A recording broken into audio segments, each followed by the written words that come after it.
¿Existe un destino más cruel que aquel que nos encadena a nuestros peores miedos, incluso después de que la muerte nos ha prometido liberación? La brisa del desierto de Chihuahua soplaba, llevando consigo el polvo y los lamentos silenciosos de una tierra marcada por la sangre y el honor.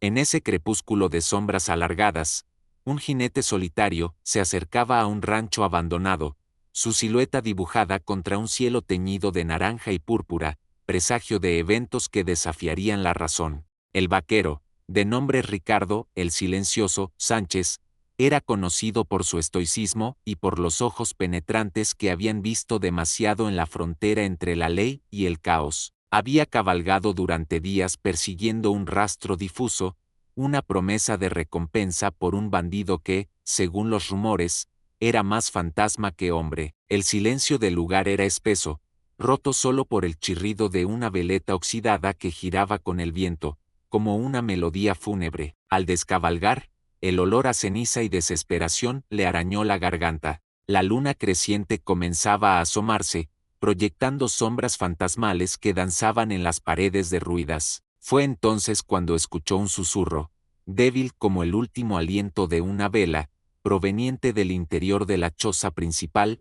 «Mátame rápido», dijo. El vaquero abrió la manta polvorienta que cubría un bulto en el suelo, y retrocedió tambaleándose horrorizado. ¿Qué visión podría hacer temblar a un hombre que había enfrentado jaguares y forajidos sin pestañear? Bajo la manta, no había un bandido moribundo, sino una figura enjuta, apenas humana, con los ojos vidriosos y un crucifijo de plata corroído apretado contra el pecho. Su piel estaba pálida como el hueso, y sus labios agrietados murmuraban oraciones antiguas en un dialecto olvidado, un lamento que parecía provenir de las profundidades de la tierra. La escena era una amalgama de la iconografía de la Santa Muerte y las leyendas de ánimas en pena, tan arraigadas en el folclore mexicano. El horror de Ricardo no era por la muerte, sino por la vida que se negaba a abandonar ese cuerpo atormentado. El aire se volvió pesado, cargado con el hedor dulce y metálico de una agonía prolongada. Sus manos, firmes con el lazo y el revólver, dudaron. Nunca había dudado, ni siquiera cuando había tenido que aplicar justicia de la manera más cruda. Pero esto no era justicia ni venganza, era una visión del purgatorio terrenal. La criatura levantó una mano temblorosa, revelando una piel seca y escamosa, como la de un anciano pergamino. Su voz, un mero rasguño, repitió con una urgencia desgarradora: «Por favor, pon fin a esto, el pacto me consume». Ricardo se arrodilló, su rostro un reflejo de la confusión y la compasión. ¿Pacto? ¿Con quién? Las preguntas se amontonaban en su mente, más abrumadoras que cualquier disparo en un tiroteo. Ricardo, conocido por su pragmatismo, no era propenso a las supersticiones, pero la escena desafiaba cualquier lógica conocida. El crucifijo de la figura brillaba débilmente en la penumbra, contrastando con la oscuridad que parecía rodearla.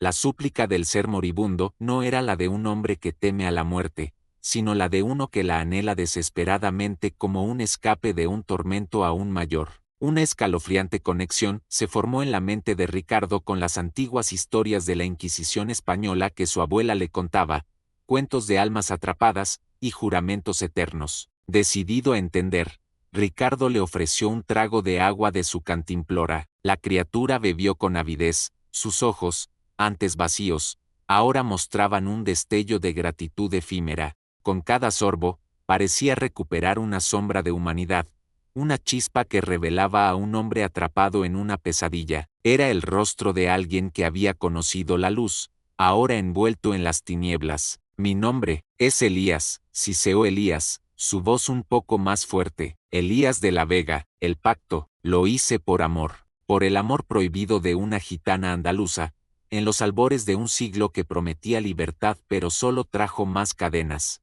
Sus palabras se mezclaron con el viento, transportando a Ricardo a otro tiempo, a otra tierra, donde la pasión y la tragedia se entrelazaban bajo el sol español. La historia de Elías comenzó a desdoblarse como un tapiz antiguo y desgastado, cada hilo tejiendo una narrativa de amor, herejía y un pacto con lo desconocido. Habló de la España del siglo XVIII, de la rigidez de la sociedad y de la condena social que caía sobre aquellos que se atrevían a amar más allá de las barreras impuestas. Su voz, aunque frágil, adquiría una solemnidad que evocaba los cantos flamencos más desgarradores, llenos de duende y dolor.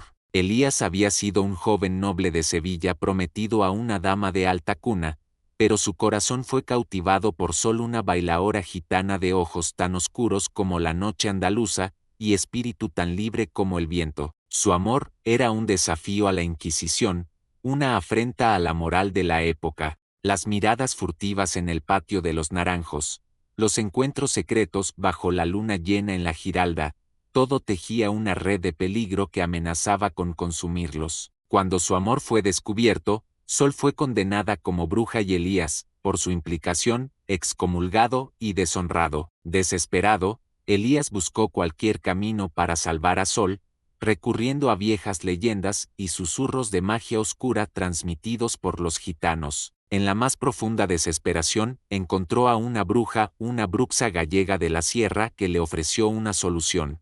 Un pacto que prometía inmortalidad para él y la liberación de Sol a cambio de una condena eterna de tormento. Un precio que, en su locura de amor, Elías estuvo dispuesto a pagar. El pacto fue sellado en una noche sin luna, bajo la sombra de un olivo milenario en la campiña andaluza. Elías describió el ritual con un temblor en su voz, la sangre derramada sobre la tierra seca, los conjuros en latín distorsionado, y el susurro helado de una voz que le prometía que Sol viviría pero él no conocería la paz. Las imágenes de las procesiones de Semana Santa, con sus nazarenos y sus pasos cargados de dolor, no podían rivalizar con la oscuridad de aquel momento. Sol fue liberada milagrosamente, su condena disuelta sin explicación, y Elías se encontró a sí mismo, cambiado. No moría, no envejecía, pero la vida se había convertido en una eterna agonía. Veía a Sol vivir, envejecer, amar a otros hombres, y él permanecía en las sombras, una sombra de lo que fue. La inmortalidad, que creyó ser un don para estar cerca de ella, se convirtió en la tortura de verla vivir sin él, una y otra vez. El tiempo pasó, y Elías, un nómada eterno, huyó de España, cruzando océanos y continentes, buscando un final que nunca llegaba. La tierra mexicana, con sus propias leyendas de almas en pena y sus ofrendas del Día de Muertos, le parecía un lugar apropiado para un tormento sin fin. Ricardo escuchaba, hipnotizado, sintiendo el peso de un amor tan grande que se había convertido en su propia perdición. La historia de Elías continuó, revelando siglos de deambular por el mundo, siempre en busca de una forma de romper el pacto. Había sido testigo de guerras, revoluciones y el ascenso y caída de imperios, su vida una tortura silenciosa. En México, se había ocultado, esperando el olvido, pero el pacto lo seguía, atándolo a un sufrimiento perpetuo. El recuerdo de los mariachis cantando serenatas de amor perdido resonó en la choza, una cruel ironía. Ricardo, un hombre de pocas palabras, sentía el nudo en la garganta. La desesperación de Elías era palpable, una herida abierta que trascendía el tiempo. ¿Cómo podría un simple vaquero ayudar a un alma que había sido condenada por fuerzas que escapaban a la comprensión humana? El sol comenzaba a filtrarse por las grietas de la choza, revelando el polvo danzante en el aire y la crudeza de la realidad. «Necesito morir, vaquero», suplicó Elías, su voz cargada de una determinación que solo la agonía puede forjar. «Pero no puedo, solo la sangre de un descendiente de la bruxa, o la del hombre que amo, puede liberar mi alma». Ricardo sintió un escalofrío. ¿Era esa la conexión con el bandido que había estado buscando? ¿O era una trampa más cruel? La historia tomaba un giro inesperado, entrelazando destinos de manera insospechada. Ricardo, aunque escéptico, no podía ignorar la profunda desesperación en los ojos de Elías. La idea de un linaje de brujas se sentía tan ajena a su mundo de pistolas y ganado, como los relatos de los náhuales que había escuchado en su infancia. Sin embargo, la súplica de Elías era tan real como el desierto que los rodeaba, y su relato contenía detalles demasiado específicos para ser pura invención. «¿Cómo sabes esto?», preguntó Ricardo, su voz baja. Elías tosió, su cuerpo sacudido por un espasmo. «Lo busqué durante siglos. Leyendas, viejos tomos, el murmullo de los olvidados. La bruxa me dijo que, si el pacto era roto por la sangre de su propia estirpe, mi alma encontraría paz. Pero su linaje es complicado, se dispersó o se extinguió. Y la otra opción, el hombre que amo, no puedo lastimarlo. Sus palabras, cargadas de pena, pintaban un cuadro de un amor eterno y condenado. Ricardo recordó los rumores sobre el bandido que perseguía, un hombre de sombra que se movía sin dejar rastro, conocido como el Llorón por los lamentos que a veces se escuchaban en su cercanía. Podría ser una pieza del rompecabezas, una coincidencia retorcida. La idea de que su misión de justicia se entrelazara con una antigua maldición era una ironía que no podía ignorar. A pesar de la incredulidad inicial, Ricardo sintió una punzada de responsabilidad. No podía dejar a Elías en su tormento. Un vaquero cumplía su palabra, y aunque no había prometido nada explícitamente, el peso de la súplica de Elías era ineludible. Era una cuestión de honor, de humanidad, y de una extraña atracción hacia lo desconocido. Te ayudaré, dijo Ricardo finalmente, su voz firme. Elías lo miró con una expresión de sorpresa y una chispa de esperanza que no había visto en siglos. Pero necesito saber todo, cada detalle, cada nombre, cada lugar. Y si esto es una mentira, vaquero, el castigo será tuyo. La voz de Elías, aunque débil, llevaba un peso de siglos de experiencia, una advertencia que Ricardo no tomó a la ligera. Durante las horas siguientes, mientras el sol ascendía y el desierto despertaba, Elías relató su odisea a través de los siglos, mencionando ciudades españolas, como Toledo y Granada, y sus viajes, a través del Atlántico, hacia el virreinato de Nueva España. Describió encuentros con figuras históricas y con sombras que se ocultaban en los rincones del mundo, siempre buscando una solución, siempre huyendo de su propia inmortalidad. Elías reveló que, en sus siglos de búsqueda, había oído rumores de una rama de la familia de la Bruxa que había huido a América en tiempos de la colonia, escapando de la Inquisición española. Se decía que se habían asentado en regiones remotas de lo que hoy era México, preservando sus conocimientos y sus tradiciones en secreto, mezclando su herencia europea con las creencias indígenas. Los llamaban los guardianes de la sombra, susurró Elías. Se decía que poseían un conocimiento antiguo, un entendimiento de los hilos que tejen la vida y la muerte, pero se ocultaron tan bien que su rastro se perdió hace mucho tiempo. La historia de los guardianes de la sombra, con sus reminiscencias a los chamanes y curanderos mexicanos, capturó la imaginación de Ricardo. Ricardo comenzó a ver la conexión. El Llorón, el bandido que perseguía, era conocido por su evasión y por una conexión casi sobrenatural con la tierra. ¿Podría ser él un descendiente de estos guardianes? La idea era descabellada, pero en el desierto, bajo la luz implacable del sol, lo imposible a veces se volvía tangible. Elías le dio a Ricardo una pista, un fragmento de una vieja leyenda que hablaba de un lugar en las barrancas del Cobre, en el corazón de la Sierra Tarahumara, donde el velo entre los mundos era más delgado. Se decía que los guardianes de la sombra habían establecido allí un último refugio, un santuario oculto de la mirada del mundo exterior. Ricardo sabía que las barrancas del Cobre eran un laberinto de cañones y precipicios, hogar de los rarámuris, un pueblo indígena con sus propias tradiciones ancestrales y su profunda conexión con la naturaleza. El viaje sería arduo y peligroso, pero la promesa de liberar a Elías y, tal vez, de encontrar respuestas, era una fuerza motriz. Mientras preparaba su caballo y empacaba provisiones, Ricardo sentía la mirada de Elías sobre él, una mezcla de esperanza y miedo. Ten cuidado, vaquero, advirtió Elías, el camino de la magia y lo prohibido es traicionero, y el Llorón es más de lo que parece, es un alma atormentada por una carga similar a la mía. Elías, con un esfuerzo supremo, se puso de pie, su cuerpo débil pero sus ojos llenos de una renovada determinación. No puedes ir solo, vaquero, mi presencia podría ser necesaria para romper el pacto, si encuentras a la Bruxa, y mi historia podría servir como advertencia o guía. Ricardo lo miró,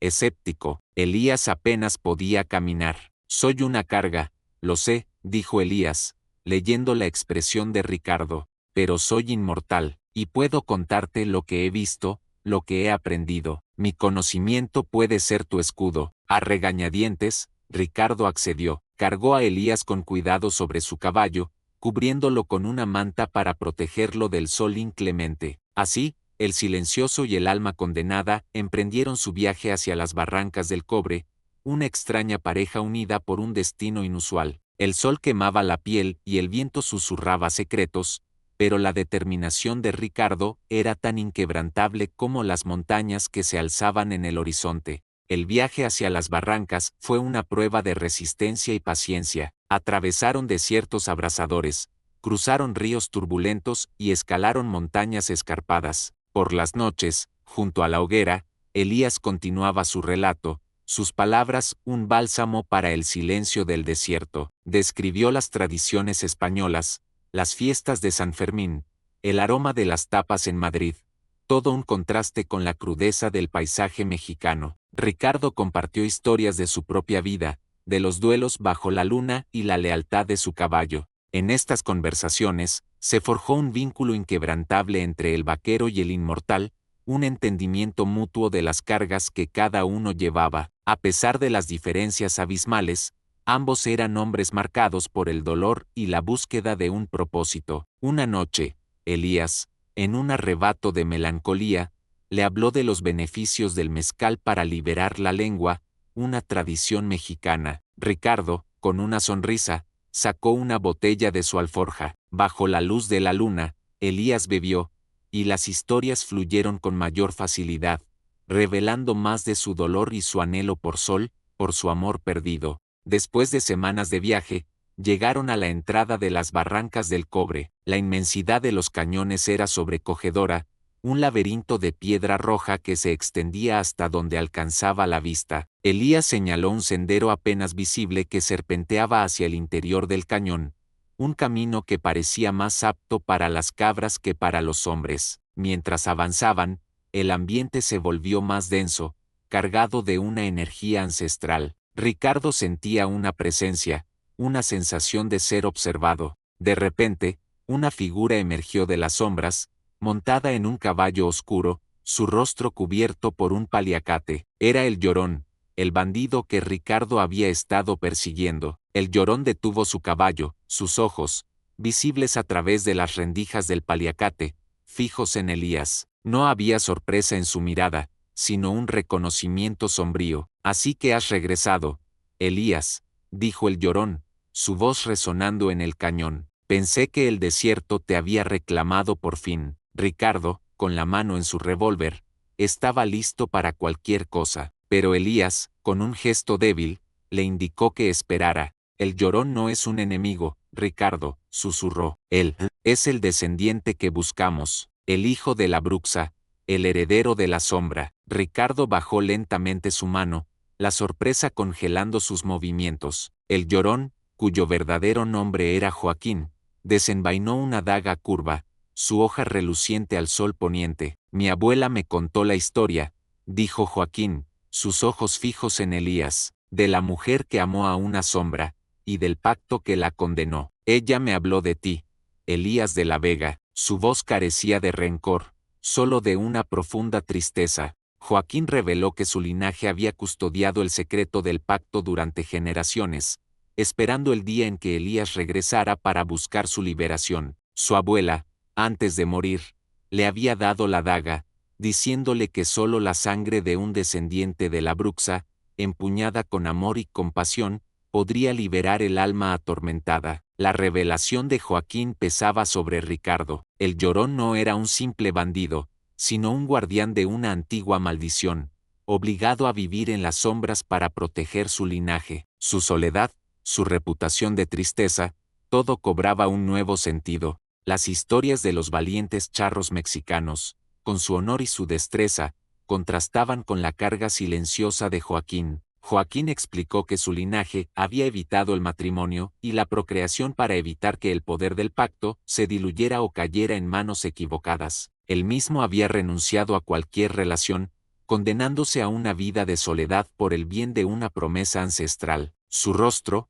antes duro, ahora mostraba la fatiga de una vida sin alegría. «Mi abuela me dijo que la verdadera liberación no vendría de la muerte, sino del amor», de la sangre derramada por un amor puro, dijo Joaquín. Pero yo, nunca he amado de la forma en que tú amaste a Sol, Elías. ¿Cómo puedo cumplir mi deber si mi corazón está vacío? La pregunta de Joaquín resonó en el cañón, un eco de la misma soledad que había consumido a Elías. Elías, a pesar de su debilidad, encontró la fuerza para hablar. El pacto exige la sangre de un descendiente, sí, pero si esa sangre no es derramada por amor, solo retrasará mi tormento, me convertirá en un fantasma sin alma, vagando sin fin. La bruxa me dijo que solo el amor puro, el que trasciende el tiempo, puede romper el hechizo. Joaquín bajó la mirada. Pero, ¿dónde encuentro ese amor? ¿Cómo sé si es puro? He vivido toda mi vida huyendo de él, para proteger el secreto de mi sangre. Ricardo observó la angustia en el rostro de Joaquín,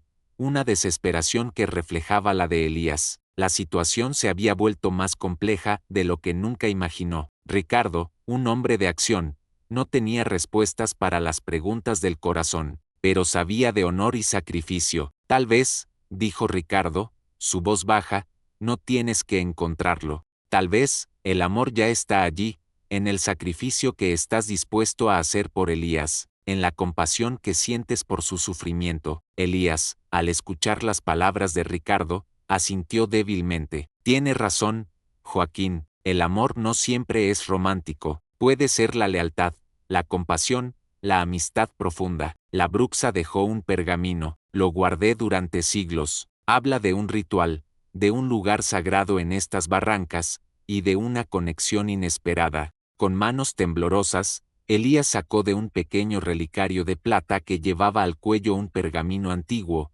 enrollado y atado con un hilo de seda descolorido. La escritura estaba en un latín arcano, intercalado con símbolos extraños que parecían sacados de códices prehispánicos, una fusión de lo europeo y lo indígena. Ricardo y Joaquín se inclinaron sobre el pergamino, intentando descifrar su contenido. Hablaba de la piedra de los lamentos, un altar natural donde el velo entre los mundos era más fino. También mencionaba la canción de la alma gemela, una melodía ancestral que debía ser cantada para invocar al espíritu de Sol y sellar la liberación de Elías. El pergamino revelaba que, para que el ritual funcionara, la sangre de Joaquín debía ser derramada sobre la piedra de los lamentos, no como un acto de muerte, sino como una ofrenda de vida, un sacrificio de amor puro. Además, Elías debía entrar en un estado de trance, permitiendo que su alma regresara a la España del siglo XVIII para buscar el espíritu de Sol. Necesito tu ayuda, Joaquín,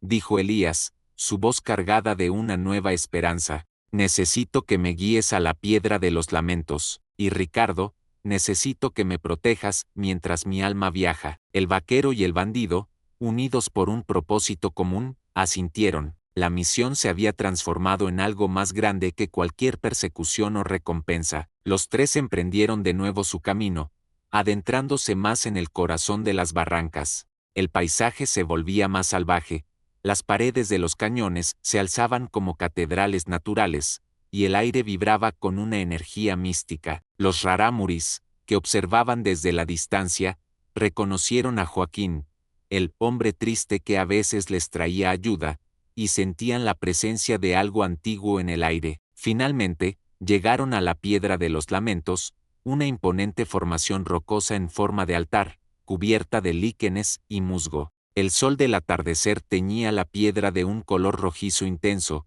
y el viento soplaba entre las grietas, creando un sonido inquietante, como un coro de voces ancestrales. Joaquín se acercó a la piedra, la daga curva en la mano. Su rostro estaba pálido, pero sus ojos brillaban con una determinación tranquila. Ricardo, con su revólver desenvainado, montaba guardia, sus sentidos agudizados por la tensión del momento. Elías se recostó sobre la piedra de los lamentos, su cuerpo temblaba mientras se preparaba para el viaje de su alma. Con un suspiro, Joaquín se hizo un pequeño corte en la palma de su mano, permitiendo que unas gotas de sangre cayeran sobre la piedra de los lamentos. La piedra pareció vibrar, y una luz tenue emanó de ella, envolviendo a Elías en un resplandor etéreo. El ritual había comenzado. Mientras el cuerpo de Elías yacía inmóvil, su espíritu viajó a través del tiempo y el espacio, regresando a la España del siglo XVIII. Se encontró en la Sevilla que una vez conoció,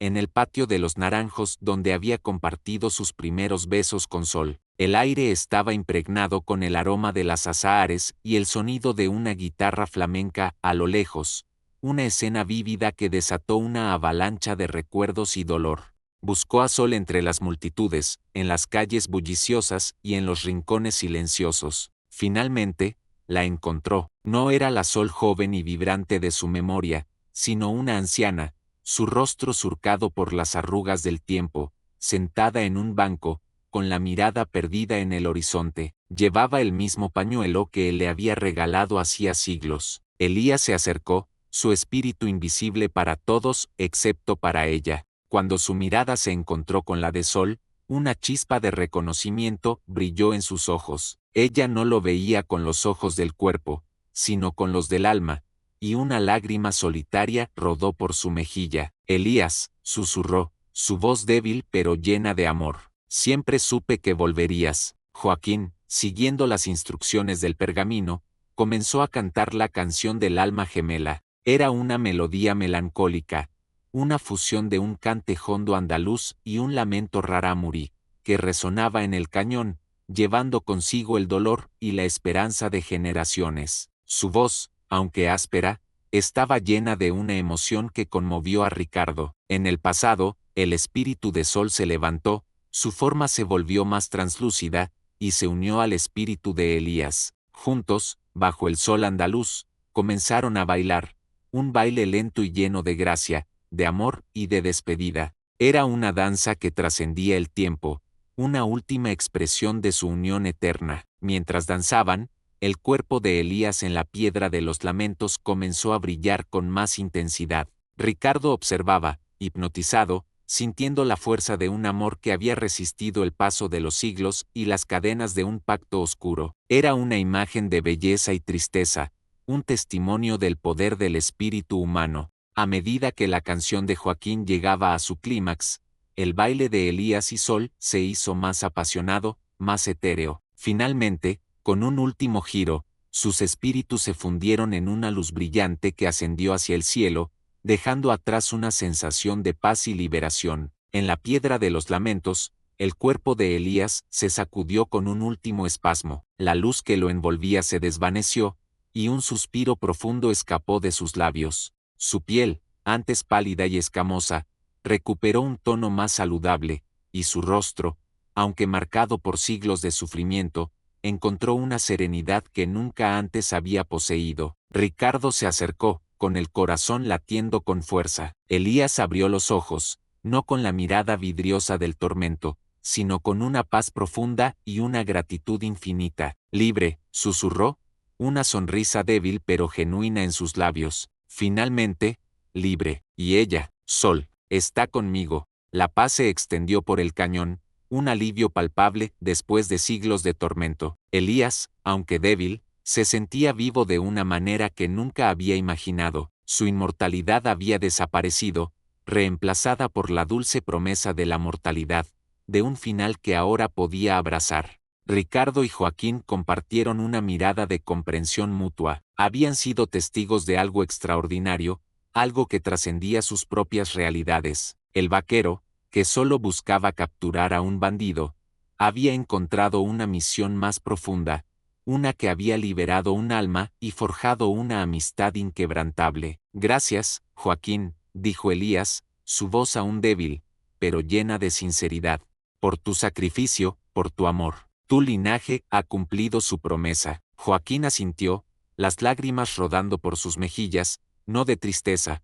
sino de la liberación de una carga que había llevado durante toda su vida. El sol comenzó a asomarse por el horizonte, pintando el cielo con tonos dorados y rosados. La luz de un nuevo día, una nueva era. Elías, apoyado en Ricardo y Joaquín, miró el amanecer, sus ojos llenos de asombro y gratitud. Por primera vez en siglos, sentía la promesa de un futuro, aunque fuera limitado. Decidieron regresar al rancho de Ricardo. El camino de regreso sería más ligero, no solo por la carga física de Elías, sino por el peso emocional que se había levantado de sus hombros. La amistad entre los tres hombres se había forjado en el crisol de lo sobrenatural, una alianza improbable entre un vaquero, un inmortal y un bandido. En el camino, Elías compartió más historias de España, de su cultura, de las plazas llenas de gente, de los olores de la comida y la pasión del flamenco, pero ahora con una alegría y una ligereza que antes no tenía.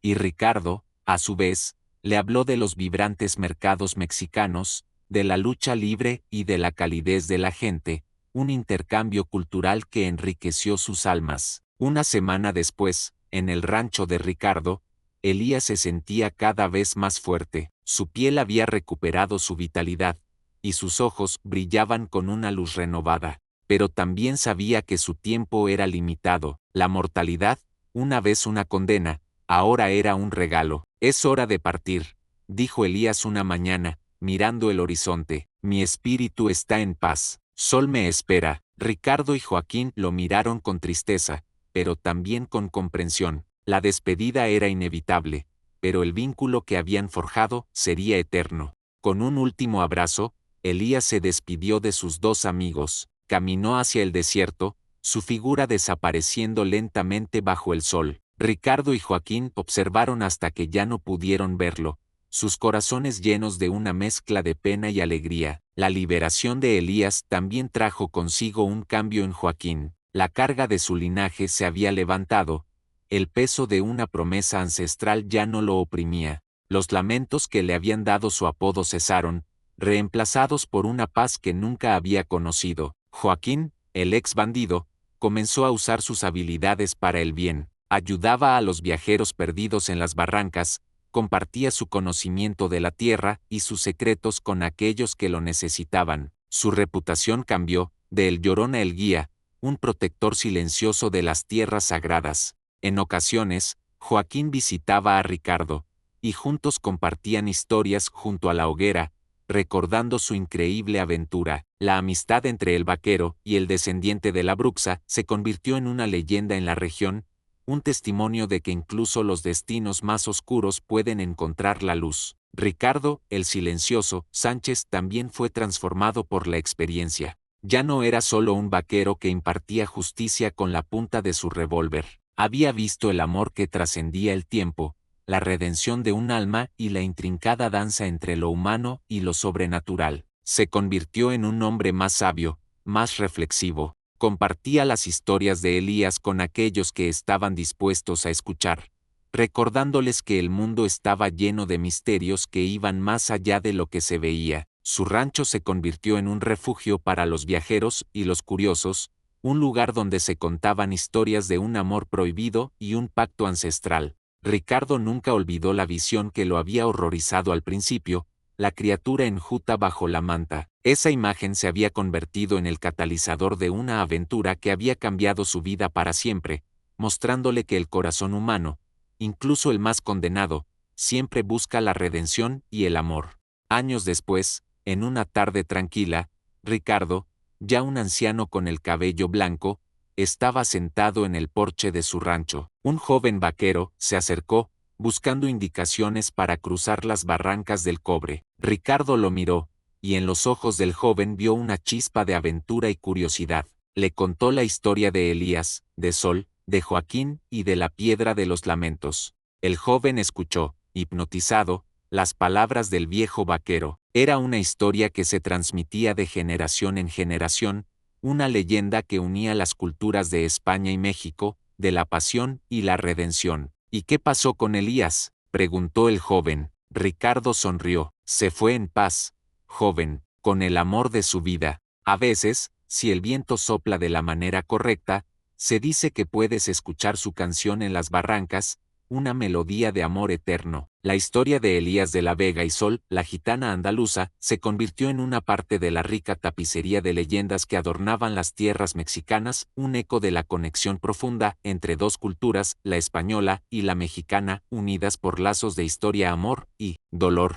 Los campos de agave, los edificios coloniales, la música del mariachi y la guitarra flamenca, todo parecía resonar con la historia de un amor que había desafiado el tiempo y la muerte. El pacto de Elías, una vez una maldición, se había transformado en una lección sobre el poder perdurable del amor y el sacrificio. Y así, el ciclo continuó. Nuevos amantes se encontraban, Nuevas promesas se hacían y nuevas historias nacían, todas ellas parte del eterno tapiz de la vida, donde el horror puede dar paso a la esperanza, y la muerte puede ser el verdadero comienzo de la libertad. Mátame rápido, dijo, pero la vida, y el amor, tenían otros planes.